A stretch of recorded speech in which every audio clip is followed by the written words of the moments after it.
Today, we're going to talk about some big ideas that lay down a foundation for U.S. government, U.S. history survey class style. Big ideas seem to always be associated with Plato, who was the most famous student of Socrates around in the 400s BC. Philosophy comes from the Greek word philos, meaning lover, and Sophia, meaning wisdom. So philosophy is the love of wisdom. Get it? Aristotle, another giant name in this particular discipline, was a student of Plato. He was a teacher of Alexander the Great, and he profoundly shaped philosophy and intellectual history from ancient civilizations into the Enlightenment. Then we have a great thinker named Thomas Aquinas, who's around in the Middle Ages. He's going to synthesize Aristotelian philosophy with Christianity, and we care today about his views on natural law. Aquinas believed that all men are created in the image of God, so all human beings are intrinsically endowed with certain inalienable rights. These rights are discernible to all people per the application of reason, outside any knowledge of divine revelation is expressed by a particular religion.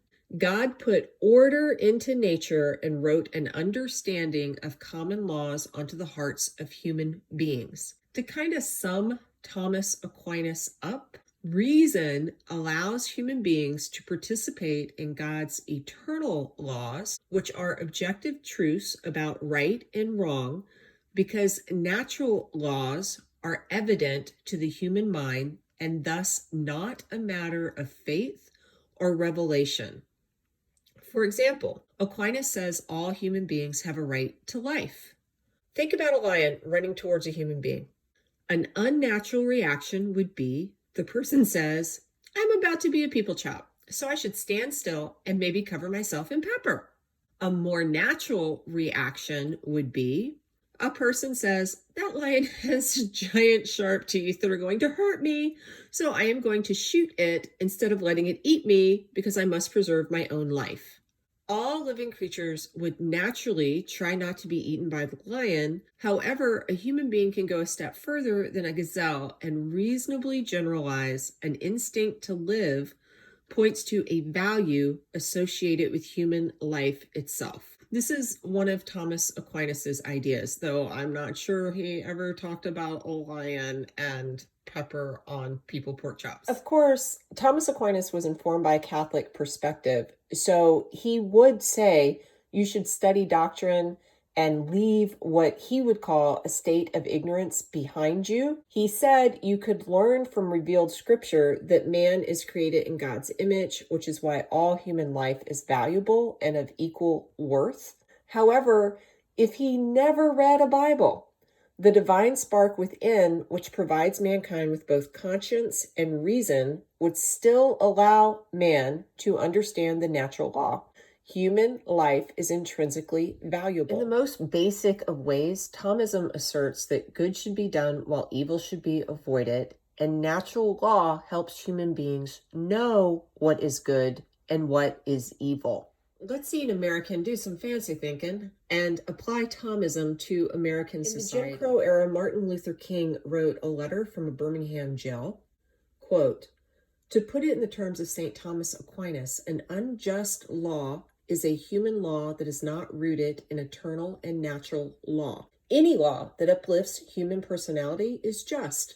Any law that degrades human personality is unjust. All segregation statutes are unjust because segregation distorts the soul and damages the personality. It gives the segregator a false sense of superiority and the segregated a false sense of inferiority. To use the words of Martin Buber, the great Jewish philosopher, segregation substitutes an I-it relationship for the I-thou relationship and ends up relegating persons to the status of things. Hence, segregation is not only politically, economically, and sociologically unsound, it is morally wrong and awful, end quote. Of course, Martin Luther King Jr. was a Christian preacher, so you might quite reasonably ask yourself, does everyone view natural law in the same way?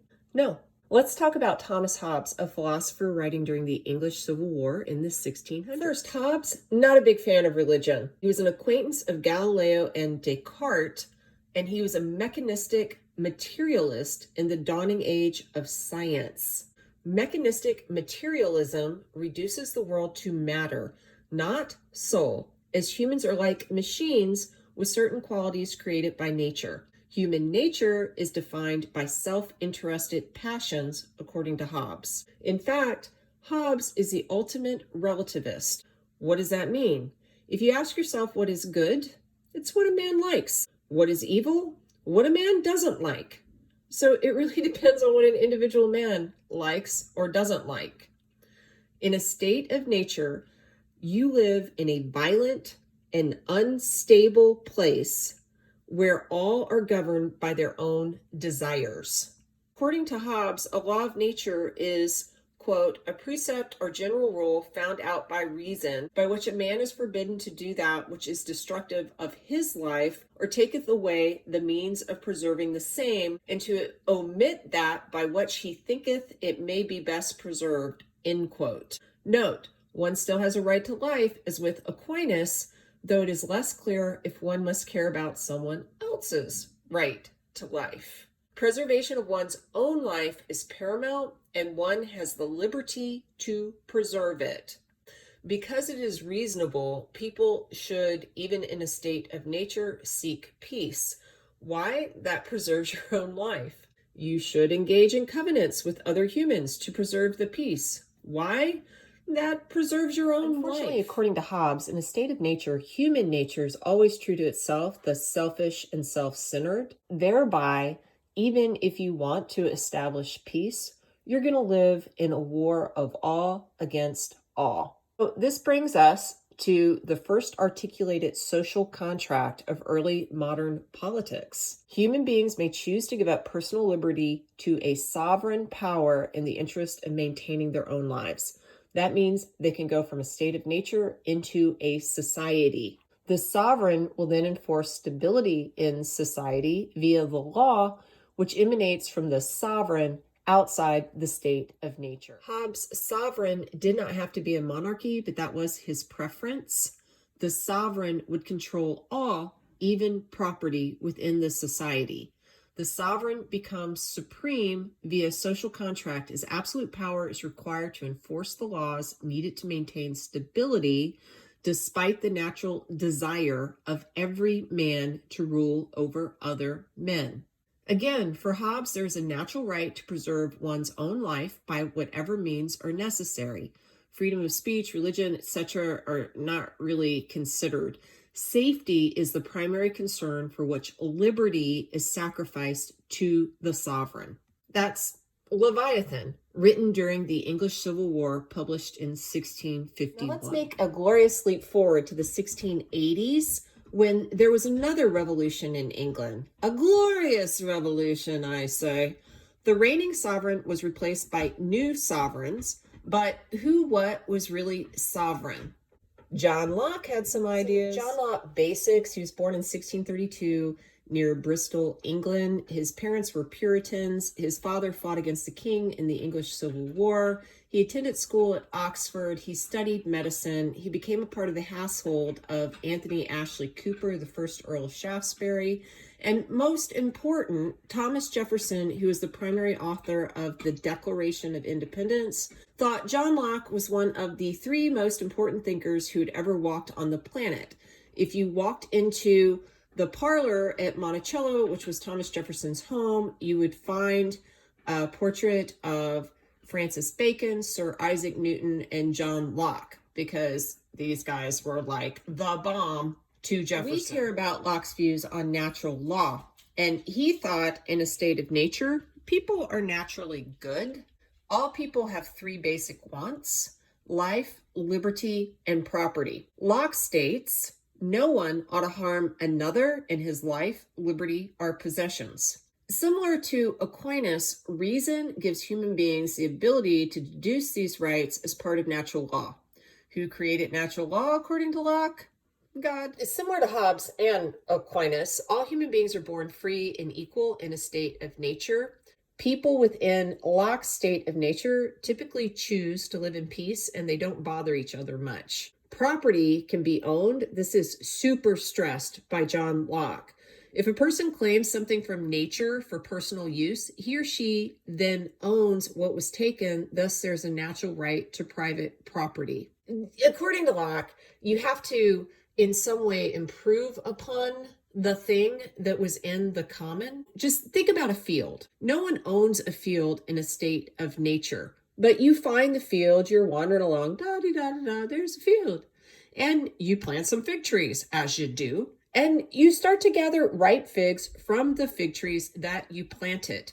You are literally claiming the fruits of your own labor.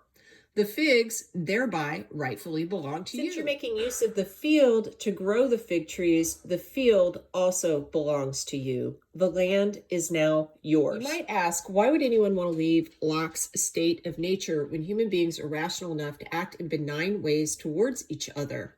And the answer is that there are always some bad actors who will violate the life, liberty, and property rights of other human beings. Let's look at Locke's own words. Quote, if man in the state of nature is as free as I have said he is, if he is absolute lord of his own person and possessions, equal to the greatest and subject to nobody, why will he part with his freedom? Why will he give up this lordly status and subject himself to the control of someone else's power? The answer is obvious. Though in the state of nature he has an unrestricted right to his possessions, he is far from assured that he will be able to get the use of them because they are constantly exposed to invasion by others. All men are kings as much as he is. Every man is his equal, and most men are not strict observers of fairness and justice. So his hold on the property he has in the state is very unsafe, very insecure. This makes him willing to leave a state in which he is very free, but which is full of fears and continual dangers, and not unreasonably he looks for others with whom he can enter into a society for the mutual preservation of their lives, liberties, and estates, which I call by the general name property. The reasons for why you enter into a social contract sound a lot like Hobbes, right? But Locke is going to limit the power of any government that he sees set up, as its main purpose is to keep the natural rights of individuals within the community intact. If the government loses the consent of the governed to rule, revolution is completely permissible. Locke says, quote, the purpose of government is the good of mankind. Which is better for mankind, that the people be always exposed to the limitless will of tyranny, or that the rulers be sometimes liable to meet with opposition when they grow exorbitant in the use of their power and use it for the destruction and not the preservation of the properties of their people? Now, that does not mean that Locke takes revolution lightly. He doesn't. He does say people who are more disposed to suffer than to right themselves by resistance are not likely to rise up until the mischief has become general and the wicked schemes of the rulers have become visible, or their attempts have made themselves felt in the lives of the majority. They are not moved by individual examples of injustice here and there, an unfortunate man oppressed. But if they become convinced on clear evidence that schemes are being launched against their liberties, and the general course and tendency of things forces them to suspect the evil intention of their governors, who's to be blamed for that? Who can help it if rulers bring themselves under this suspicion from the community when they could have avoided it? Are the people to be blamed if they have the sense of rational creatures and think of things as they find and feel them? Let's keep all of that in mind and get to the Americans. The unanimous Declaration of the 13 United States of America. When in the course of human events it becomes necessary for one people to dissolve the political bands which have connected them with another, and to assume among the powers of the earth the separate and equal station to which the laws of nature and nature's God entitled them, a decent respect to the opinions of mankind requires that they should declare the causes which impel them to the separation. You see the point of this lecture? These ideas are in our very founding documents. We hold these truths to be self-evident, that all men are created equal, that they are endowed by their Creator with certain unalienable rights, that among these are life, liberty, and the pursuit of happiness. You should note, Thomas Jefferson substituted the word happiness for property that is clearly different.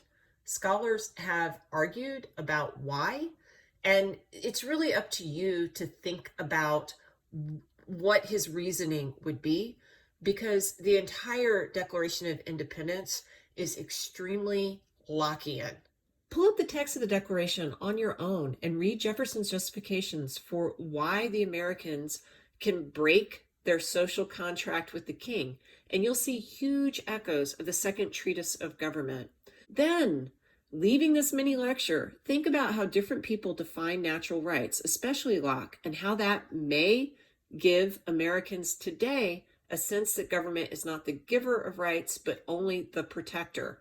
How are the ideas of Locke different from thinkers who came before him? How will his ideas mesh with thinkers like Adam Smith, whom I've mentioned elsewhere, and who came after Locke? Do you think the concept of natural law even makes sense? Well, you should know these ideas are out there, though, if you want to understand the culture in which you function.